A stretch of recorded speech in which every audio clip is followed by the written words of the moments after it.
आज हम एक बहुत ही खास चीज को समझने जा रहे हैं। एक ऐसा फ्रेमवर्क, एक ऐसा ढांचा जो भरोसेमंद राजनीतिक विश्लेषण बनाने के लिए तैयार किया गया है। और ये इतना सख्त है, इतना अनुशासित है कि इसे एक नाम दिया गया है, द ब्लूप्रिंट प्रोटोकॉल। तो सवाल सीधा सा है, आज के समय में जब चारों तरफ इतना राजनीतिक शोर है, इतना अविश्वास है, तो एक ऐसा एनालिसिस कैसे बनाया जाए जिस पर सच में भरोसा हो सके। ये ब्लूप्रिंट प्रोटोकॉल इसी मुश्किल सवाल का जवाब देने की एक कोशिश है। चलिए देखते हैं कि हम इस फ्रेमवर्क को कैसे समझेंगे। पहले इसकी बुनियाद यानी क्लैरिटी का ब्लूप्रिंट, फिर इसकी आवाज की स्ट्रैटेजी, इसके बाद वो नियम जो कभी नहीं टूटते, फिर कहानी कहने का इसका अपना एक ढांचा, विश्लेषण से एक्शन तक का सफर, और आखिर में इस अनुशासन का असली असर क्या होता है। तो चलिए शुरू करते हैं। तो सबसे पहले एक बात साफ कर लें, ये प्रोटोकॉल सिर्फ कुछ नियमों की लिस्ट नहीं है। नहीं, इसे एक आर्किटेक्ट के ब्लूप्रिंट की तरह सोचिए। एक ऐसा नक्शा जिसे एक बहुत ही खास मकसद से बनाया गया है, और वो मकसद है एकदम साफ और असरदार विश्लेषण तैयार करना। अच्छा, इस प्रोटोकॉल का जो सबसे पहला और शायद सबसे जरूरी कदम है वो है आवाज को तय करना। मतलब जो विश्लेषण कर रहा है उसकी अपनी पहचान क्या है, ये आवाज आखिर है किसकी। तो यहां पहचान बिल्कुल साफ है। ये आवाज है एक अनुभवी पॉलिटिकल स्ट्रैटेजिस्ट की, एक पैसेफोलॉजिस्ट यानी वो जो चुनाव और वोटिंग पैटर्न को गहराई से समझता है, और एक पॉलिटिकल इकोनॉमिस्ट की। जब ये तीनों विशेषज्ञता मिलती हैं तो एनालिसिस में एक अलग ही गहराई और विश्वसनीयता आती है। और इस आवाज का कह सकते हैं कि मूल मंत्र क्या है, वो इस एक लाइन में छिपा है।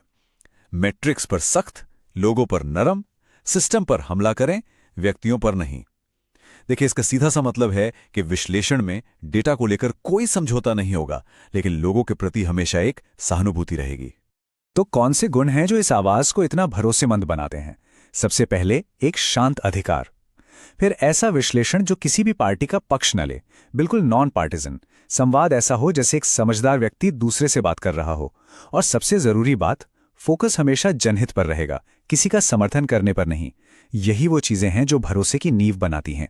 तो ठीक है, आवाज कैसी होगी ये तय हो गया। अब आता है अगला और बहुत ही महत्वपूर्ण हिस्सा, वो कड़े नियम जो कंटेंट और डेटा को संभालते हैं। असल में भरोसे की नींव इन्हीं नियमों पर टिकी है। और जरा यहां अनुशासन का लेवल देखिए। प्रोटोकॉल एकदम साफ कहता है, सोर्स सिर्फ और सिर्फ वो पीडीएफ है जो अपलोड की गई हैं, वही सच है। हर एक नंबर, हर एक आंकड़ा या तो उस पीडीएफ से आएगा या फिर उससे लेबल करना होगा। अपने मन से कोई भी डेटा बनाना या बिना सोर्स के कोई बात कहना सख्ती से मना है। डेटा की शुद्धता ही सब कुछ है। इससे भी एक कदम आगे ये प्रोटोकॉल एक बहुत दिलचस्प आइडिया सामने रखता है, कंटेंट फायरवॉल। अब ये क्या है? ये एक तरह की दीवार है जो ये पक्का करती है कि ध्यान सिर्फ और सिर्फ असली मैसेज पर रहे और कोई भी फालतू चीज बीच में ना आए। तो ये फायरवॉल रोकता क्या क्या है? देखिए, सबसे पहले तो मुश्किल तकनीकी शब्द, ताकि बात हर किसी को समझ आए। फिर प्रोडक्शन से जुड़ी बातें जैसे टेम्पलेट्स वगैरह, जिनका सुनने वाले से कोई लेना देना नहीं है। और तो और कुछ आत्मसंदर्भ वाली बातें भी, सब बंद। मकसद सिर्फ एक है, एकदम शुद्ध इंसानी विश्लेषण। ठीक है, तो डेटा के नियम तय हो गए, भाषा के नियम तय हो गए, लेकिन इस जानकारी को लोगों तक पहुंचाना कैसे है? ये प्रोटोकॉल सिर्फ क्या कहना है ये नहीं बताता। ये कहानी कहने का भी एक पूरा ढांचा देता है। ये बताता है कि कैसे कहना है। और ये जो कहानी का प्रवाह है, ये बहुत सोच समझकर बनाया गया है। देखिए, ये शुरू होता है जमीन की नब्ज से, पल्स ऑफ द सॉइल से, ताकि सबको पता चले कि बात किस संदर्भ में हो रही है। फिर ये आता है मुख्य संकेतों यानी डेटा पर। उसके बाद ये सिस्टम का विश्लेषण करता है ताकि असली वजहें समझ में आए। और फिर ये देता है एक एक्शन लेने लायक ब्लूप्रिंट यानी समाधान। और आखिर में एक साफ विजन या मकसद के साथ बात खत्म होती है। और जरा देखिए कि ये प्रोटोकॉल कितना बारीक है, कितना सोचा समझा है। ये बोलने की रफ्तार को भी कंट्रोल करता है। जब लोगों की भावनाओं की, उनकी तकलीफों की बात हो तो रफ्तार धीमी, और जब डेटा और समाधानों की बात हो तो थोड़ी तेज। ये जो गति का उतार चढ़ाव है ना, ये सुनने वाले को कंटेंट से और गहराई से जोड़ता है। तो अब तक हमने बात की आवाज की, नियमों की और कहानी के ढांचे की। लेकिन इन सब चीजों का, इन सब का आखिर मकसद क्या है? ये सेक्शन इसी क्यों का जवाब देता है। यहां कोई शको शुबा नहीं छोड़ा गया है। जो अंतिम नतीजा चाहिए वो बिल्कुल तय है, नॉन नेगोशिएबल है। और वो है एक इंसानी डॉक्यूमेंट्री जैसी आवाज में नैरेटिव।